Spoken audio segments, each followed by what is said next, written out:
I'd like to welcome everyone to the LeRoy Irvin Show. LeRoy is a three-time All-Pro corner and one-time All-Pro punt returner who still holds the record for most punt return yards in a single game to this day. I'm your host, Jimmy, and alongside myself, we have our analyst, Coach B. Today, we have a very special guest who needs no introduction, but he's getting one anyways. Legendary running back and member of the 1999 Hall of Fame class, Eric Dickerson. Now let's get rolling. All right, let's go. Let's roll. Let's roll. Yeah. I really just want to start off with y'all. The two of you have known each other for 40 years now. So really, what was that introduction to each other like? What was your guys' first day like? Do you remember? I'm gonna tell you what I remember. Yeah, he coming from college now, right? He's coming from college, and he's driving a brand new Corvette. He ain't even signed yet. He hadn't signed. He's driving a brand new Corvette. I'm driving a 320 BMW. Or maybe I was driving my Celica GT then. I don't know. Well, I'll tell you, when I met LeRoy and all the guys on that team, especially the veteran guys, I had a real respect for those guys because, it's not like the players now. They don't respect the older players. I mean, I knew who LeRoy was. I knew who Jackie Slater was, Jack Youngblood, Jim Youngblood, Vince Ferragamo. I mean, I knew who all those guys were. And to me, it was a privilege to play with those guys. Really, I just talked about this the other day. The thing about pro football is you have a lot of different personalities on a football team. You really do. But it's amazing when you have a close-knit football team. And I got to say, we had a very close-knit football team on the Rams. And I saw a difference when I went to Indianapolis. I mean, and I just talked about this to some guys I played with in Indy. I mean, Harvey Armstrong, Eugene Daniels, we played against Jeff Arad. And I had never seen a team that was so jealous of other players. I mean, and I call it like I see it. The stuff was crazy, man. I mean, if your name was in the paper, they were jealous. I mean, it really was. I don't want to call the guys in because there's some guys from that team I still don't like to this day. Because, I mean, look, you're on a football team. I mean, the thing about playing with the Rams was great was we were a close football team. If one guy fought, we all gonna fight. And it was like a true family. I think that the thing that messed it up was management. Management was our problem. It wasn't the football team; it was management. We wasn't a jealous team at all. They were mostly a veteran team when I got there, and but the problem with the Rams was just bad management. I just got to say that. Well, Eric, was it bad management or no money? It was a little of both. And the thing about it is, Eric set the bar. So no one's going to get paid more than Eric. So whatever Eric would make, he wasn't making that money. Man, I wasn't making no money. You kidding me? I wasn't making nothing, man. I'm making, matter of fact, I have my contract downstairs in cases. It's in case. I don't have any place to put them on the wall to show them. Man, my first year, I was making $150,000. The year I ran for 2,000 yards. I made 175. Yeah. Stafford makes more in 1 year than the 83 team would make it in 7. Man, first of all, Stafford made more in a year than we'll ever see in our whole life. And we could die and come back. We still get that kind of money. But you know what? I'm not envious of those guys. I'm happy for those guys because I think about the guys before us. Because I remember I talked to LeRoy, you probably did too. Deacon Jones. Deacon. Right, Deacon. His first contract was $7,500. So think about that. Damn. And even like his pension, he talked about his pension from the NFL, how bad it is. His pension, he said, he asked me, what did you get? I said, I haven't got my pension yet. He said, what you think you're going to get? I said, man, you know how they are. I said, maybe $1,200. He said, I get $250 a month. He said, I take it so they can't have it. Damn. It's crazy how much has changed. It's changed a lot. Yeah. And the thing is, ED, we had 2-a-days, and we hit. Man, remember that practice? I think you were a rookie that year. We were at Cal State Fullerton. One of the linebackers hit you, and you went down. No, that ain't what happened. Matter of fact, Nolan Cromwell leg, he got swung. His leg hit. And let me tell you something, LeRoy. I can tell you this now. I think I told Jack, and I really wasn't hurt. It was hot as hell out there. Man, I did not want to be out there practicing that day. When he hit me, I just laid on the ground. Stop. Everybody just stop. lay it, don't move. I'm like, okay, well, I ain't gonna move. So hit you with that. Welcome to the NFL. They brought the ambulance out. Ambulance, everything. Ambulance out.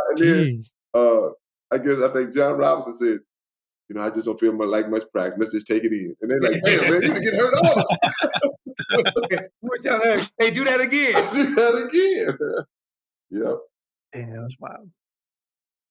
Yeah, man, I really just want to ask both of you, like, really kind of go back to the beginning. Like, what really inspired you to play football? Was it like just what everybody in the neighborhood did? Did you have an idol that you watched growing up? What was your entry point into to I'll playing? let you answer that for LeRoy first, for sure. But here's the thing. I'm from the South, and I moved to Tacoma, Washington. I wasn't that handsome, didn't have any girls, and I saw Joe Namath on Broadway with a mink coat on and two pretty women under his arms. I said, hey, I'm gonna be a pro football player. But the thing about it is, I prayed, when I was born, I didn't start walking until I was 4 years old. So, when I told my friends I was gonna be a pro football player, everybody laughed at me because they knew I couldn't walk. I had braces on my legs. So, but I prayed to God every night that if He could let me play pro football, let me play 10 years, let me play 11. So that inspired me. Well, that's awesome. For me, I can tell you, for me, it was my guy OJ. That's why I wanted to play football. I wanted to play running back. I mean, that was my favorite player, still my favorite player today. My cousin played running back in high school, and I used to go to the high school games and stuff. And we didn't have like Pop Warner, so you had to play tackle football team in 7th and 8th grade in my little hometown because we didn't have Pop Warner. So we play on the side of the church, like tackle football with no pads on. And back then, believe it or not, they would only let me hike the ball. I could only block. That was it. Hike the ball. That's all me too. Too big to be ready. I was kind of uncoordinated, kind of goofy. They just wouldn't let me do nothing but hike and block. So, but when I got to like the 7th grade, man, and like I said, my favorite player was OJ. I ain't gonna say I mimicked my game after him, but I just liked him. I liked because he was tall, he was fast. And that's why I wanted to play running back, because I said if he could play running back, because he was tall, I'm tall, I could play running back. So, that's why, like I said, I played the position. And playing, college, high school football was great. I mean, it really was. I don't know about LeRoy. I didn't plan on playing professional football. That wasn't in my thoughts. I mean, that don't happen I came from a little town of 2,000 people. That just don't happen for us. Yeah. Never thought about it, but it'd been great if I did. But if I didn't, it wasn't no big deal. But it just happened. God worked it out, and boom, I ended up playing pro football. And Eric, my favorite player was OJ too. In high school, I was a running back. I wore 32. See, I never wanted to have a number like anybody. I wanted to have my own identity. So I wore all odd numbers. Like when I first. My first number was 45. I was number 45, and I was in 7th and 8th grade. And then when I got to high school, they put me on varsity, and I was number 89. I was a flanker back, and I was number 89.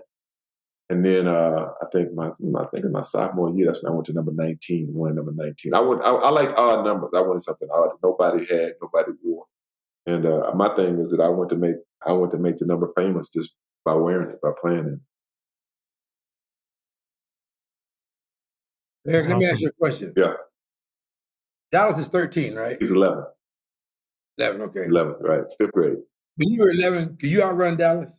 You know what? That's funny you asked that, LeRoy.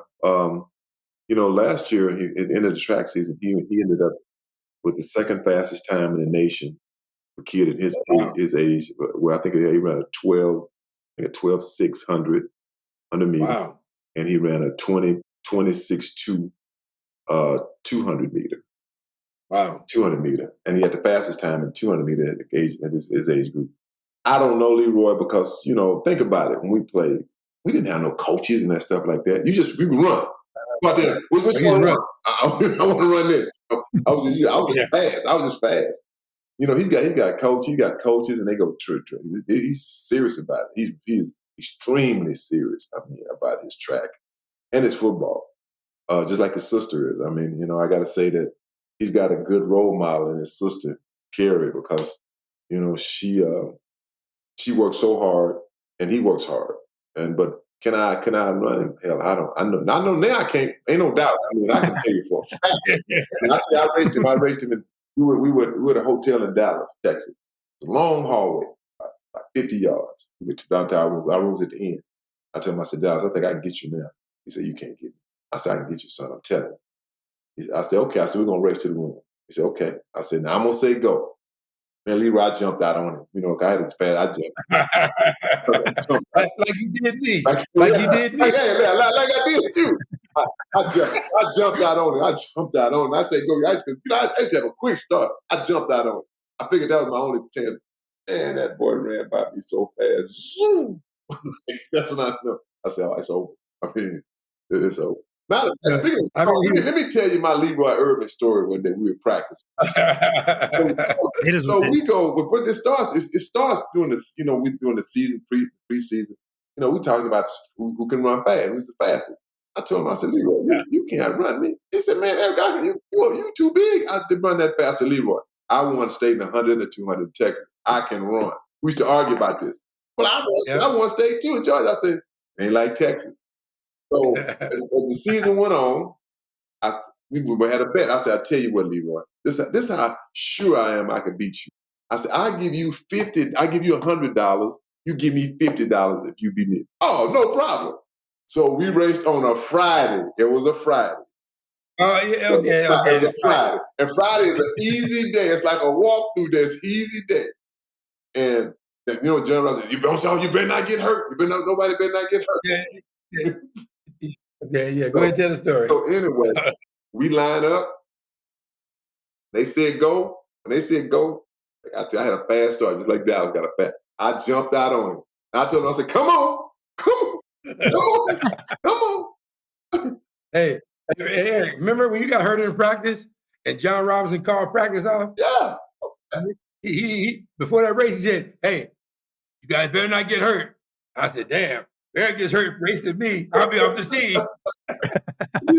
You can get shipped out real quick. Remember that? Matter of fact, the 85-yard touchdown run that I had against the Jets, we flying down to New York. You tell me, you say, hey, Eric, you know, there's a defensive back over there named Holmes, man. If you break, he might catch you. I said, LeRoy, he ain't going to catch me. I said, I'm telling you. And brother, what happened the second play of the game? Toss left. I break down the side. Who comes in behind me? Holmes. He blew a gasket trying to catch me. Yeah. I remember that game in the Meadowlands. Yep, the Meadowlands. Stadium. Yeah, Shea. I remember that game. Yep. You see, you're 220, and so being 220, how you gonna outrun me? I agree. Like I said, I agree. I mean, because you're smaller guys. Y'all like that Darryl Green, like you seen that video, man. I could not run Darryl. I mean, Darryl faster than me. But let me tell you something, brother. You know, I can run with him, but I could not run him. Let's put it like that. And he's 170. I'm 220, 225, and I'm carrying all this other stuff, including the football in my hand. Yeah, that was a great game. Yeah, that was, yep.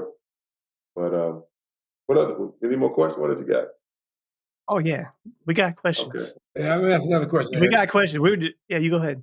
Eric, what's the state of the running back situation in the NFL, do you think? Oh, I mean, come on. Man, you know, quarterbacks taking more than running backs. It's so what in the world? It's so disheartening. I mean, it really is. And you know, I'm not gonna play the race card and all that kind of stuff, because I feel like that a lot of it sometimes is racially motivated, because, you know, the running back is truly all going to be all black. You know, you got one white running back. That's McCaffrey. As a matter of fact, I asked this question on our show months ago when he went at the end of the season. I said, because I thought about it. I'm like, let me ask you guys a question. I said, when's the last time a white running back led the NFL in rushing? Nobody could answer that question. I'm like, damn. I said, McCaffrey just led the league in rushing. When's the last time it happened? You know the last time it happened? Anybody? John Riggins? No, name a guess. Who? John Riggins. Who? John Riggins? No. Mm-mm. You have any idea? It's gotta be even earlier than that. Then I don't know. 1962. Jim Taylor, I think it was at the. Oh wow. 1962. Yep. I was gonna pull out the Paul Hornung. But LeRoy, the thing is, I think that, you know, they look at the running back as disposable, like, they get hurt too often. They, get so many carries in them. They get burnt out. Like, I had 380 carries my rookie year. I think it was 380. Yeah, 380. And the next year I came back and had 404 carries. I wouldn't burn out. It depends on the back. I mean, the running backs this day and age, they don't want to get hit. Certain guys don't mind. They don't want to carry the ball no more than 15 times, maybe catch 3 or 4 passes. Man, I want to run the rock. If they would give it to me 30 times, cool. If I caught 5, 6 passes, cool. I was good with that. But today's running back, I mean, you'll see a lot of the guys, they have a long run, they're doing this, put their hand up, come up to me. I'm like, oh, hell no. No. I'd be like, get your ass back out there. Get your ass back out. I mean. Hey, something? The thing is that the rules have changed. You were in I formation, opposite, strong, split backs. Now they run that zone read stuff. The linemen don't fire off. They zone block, and then they change the rules for the receivers to make it more advantageous to throw the ball than to run it. Oh, yeah. I mean, for sure, you can't touch the receiver. Like, if you had a receiver like y'all guys would get a guy and he couldn't get out the line of scrimmage, his ass just stuck. He was stuck there. I mean, and to me, it still should be like that. I mean, it really should. I mean, it's almost like receivers having, 15 catches in a game, 18. I mean, that's unheard of. I asked Roy Green. I said, Roy Green, he played for St. Louis Cardinals, Arizona Cardinals. I said, Roy, what's the most catch you have had in a game? I think he said 10. He said, man, that was like a crazy work, 10. He said, if I had 6 or 8, he said, I'm going to have me 100 yards. I'm going to have me 100 plus for sure. But today's game, man, I mean, these guys, they catch, 15 passes in a game. I mean, the running back, they get 7, 8 runs. I mean, just like in a Super Bowl game when you watch, not the Super Bowl game, in the playoff game when Baltimore played Kansas City. I got the running back, the running back. He carried the first run, he had like 15 yards. I don't think he carried the ball into the second half. I mean, yeah. I mean, it just, not running the football never works. You have to run the football. How do you think Kansas City won that Super Bowl? Man, running the football. You have to run the football. It might not. Run the ball, play some D. And I asked Lawrence Taylor, Ricky Jackson, and Bruce Smith this question. A year ago, we were at an event. I said, man, let me ask you, because we were talking about the state of the running back. Let me ask you guys a question. I said, what if there were no runs? There was no running. No, the running back didn't know no runs at all. All of them said at the same time, like, no runs, no runs. I said, no runs. He said, oh man, we love that. He said, we kill somebody. He said, we love it. I mean, think about it. All they gonna do is pass rush. They ain't worried about it. Hey, in 1981, we went back to Pittsburgh. We played the Steelers. And I seen Mean Joe Green take Ben Farragon by the shoulder pads and just slam him into the turf. Bounce his head off the turf, like bam, bam, bam. And I was damn, is Vince all right? I walk over to Vince, and the doctor said, Vince, where you at? I said, where am I at? I'm on the practice field eating ice cream. a quarter later, Vince was back in the game. Now you can't land on the quarterback. You can't hit him in the back. You can't hit him low. You can't take him down. So these quarterbacks are protected species. So, I mean, you can't hit them. Brady would never play till he's 45 in our era. What? Man, you He'll be destroyed. they'd have pulled him up like a dollar bill. I mean, they're not saying that's not taking away from his greatness, because I mean, Joe Montana, Reno, Elway, all them guys, them was great quarterbacks. Warren Moon, we had some great quarterbacks in our era. We really did. But they would hit me, they hit your ass. I mean, that was the thing. I mean, hit you after the play, so what? They caring about that. I mean, that wasn't no big deal. Hey, I coached the Raiders. I coached the Raiders Aikman's first year. So we would go down to Dallas and scrimmage the Cowboys, and then play them in a preseason game. I'll come in the room and said, listen, I want that kid on his back 4 out of the first 5 plays, either before or after the whistle. We're going to send a message to him for down the road. And that's how it used to be. You intimidate the quarterback, and all of them go in a shell. If you get to them early, they all go in a shell. Oh, yeah, if you get them early. If you get them early. It was a few quarterbacks that were tough. I mean, that you really couldn't punk. I mean, I think Brett Favre was one of those guys.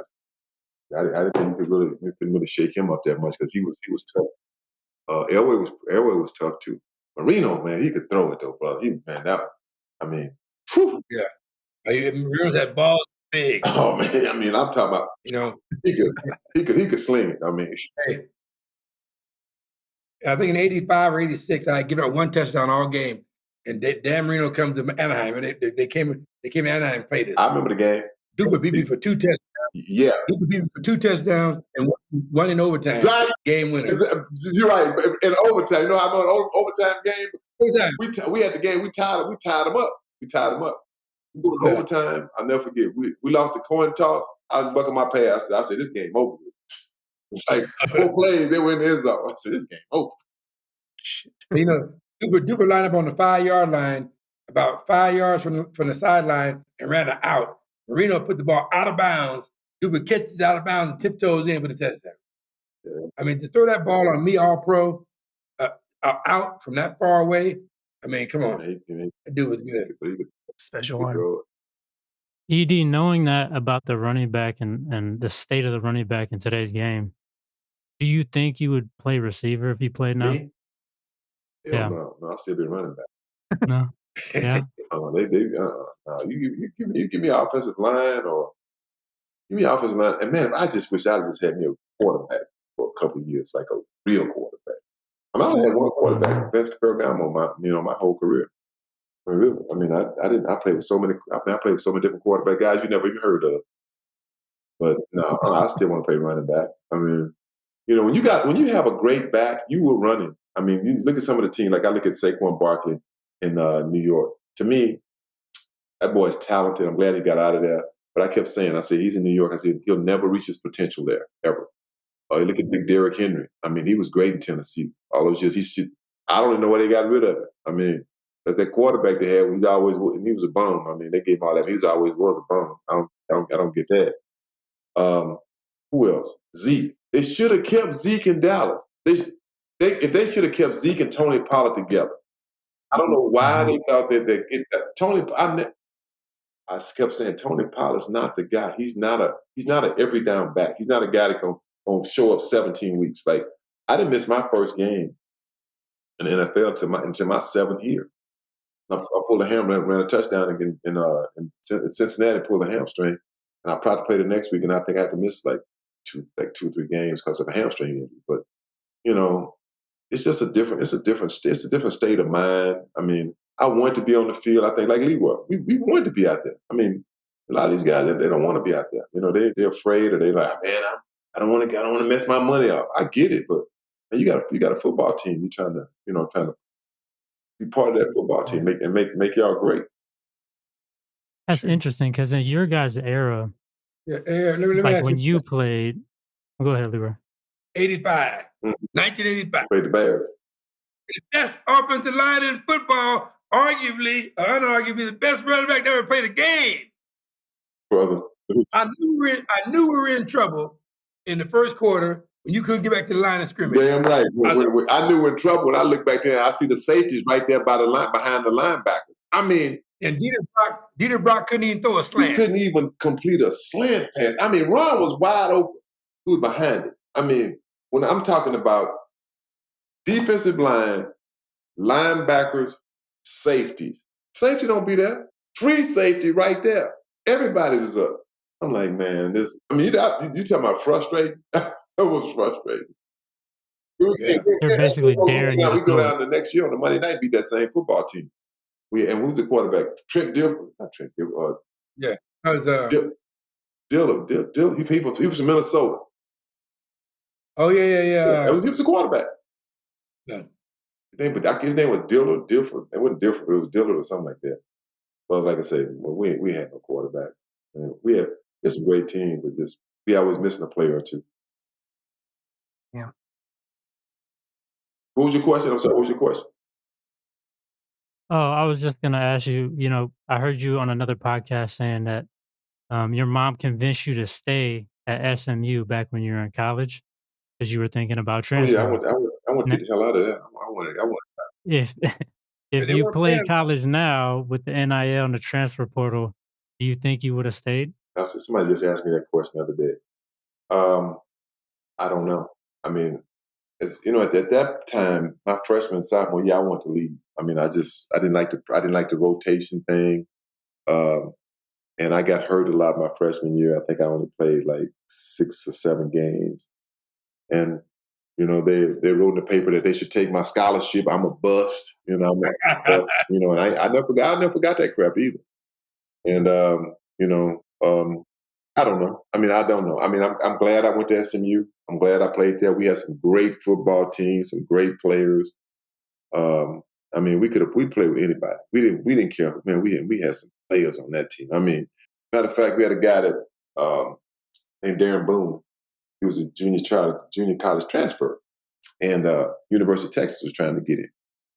And he told me this when he was on our team. He said, "Man, I got to tell you what Fred Akers said about our football team, about SMU." Because he said, "I heard that you want to possibly play at SMU." He said, "Well, I'm looking at them too." He said, "Let me tell you about SMU. SMU ain't nothing but a bunch of gangsters and thugs over there." And that's a white private school, but we a bunch of gangsters. But I can't lie, he had it right. We did have a bunch of gangsters and thugs on that football team, but they would hit. The NIL, what are you talking about the NIL? You'd have lost money with the NIL. Man, that little bit of money they were paying me.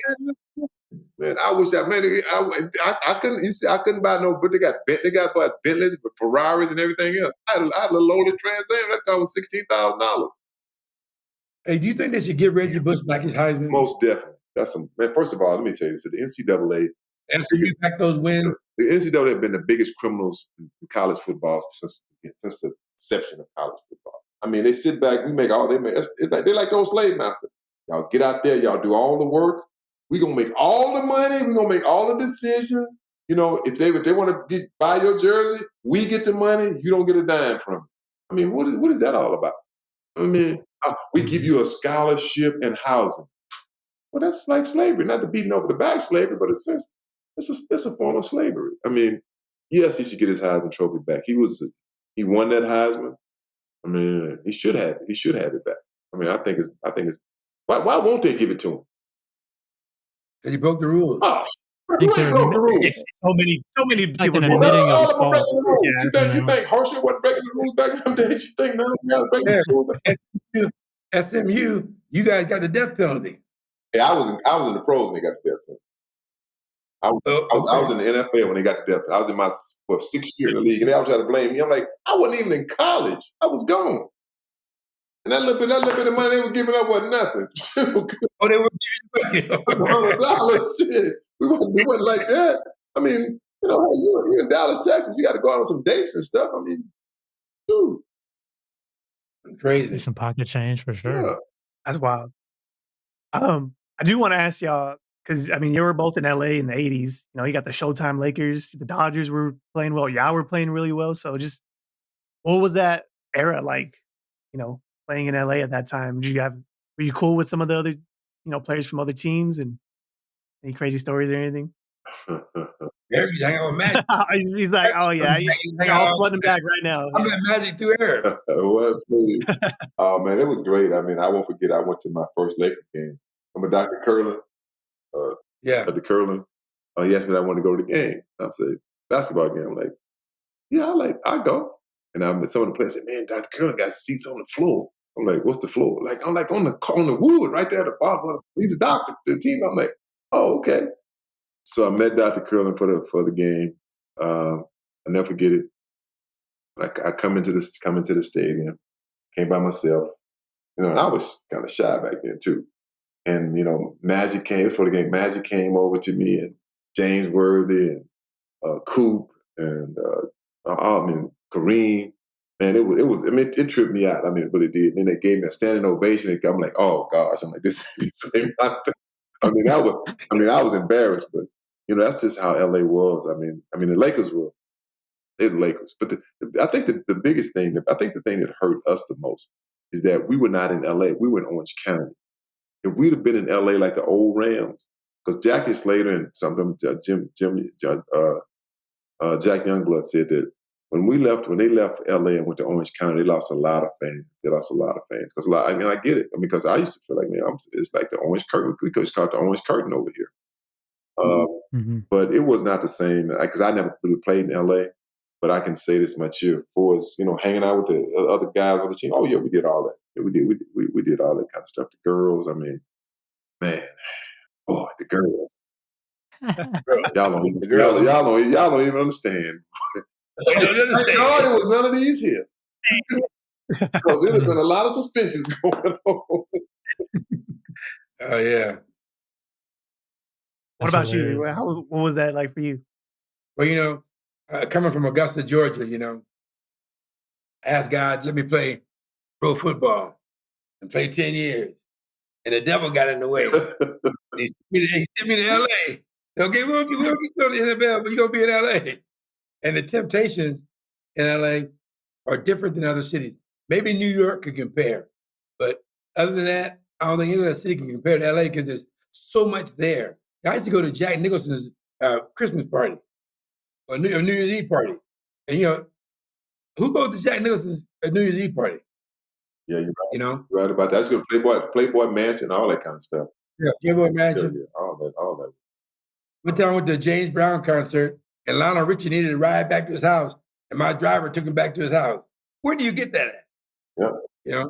Nowhere else in the world, man. Only in LA. Yeah. Yeah. Only in LA. That's Leroy, it sounded like, you grew up watching Joe Namath, and it sounded like you were you got 2 girls on your arms back in the day. I always try. Yeah, I'm a hustler. I don't mind betting it all every time. Hey, you remember Gary Green? You and Gary Green together. Oh, that boy. Oh my gosh. him and his van. Oh, yeah. Machine. Yeah. His mobile apartment. It was a mobile apartment. Oh, man. Wow. Yeah, those are the days, man. Did you guys have anybody on your team that kind of fell under the radar with the mainstream or national media, but they were really good players that no one really ever gave them their props for? Well, Eric can talk about the offense. What do you think?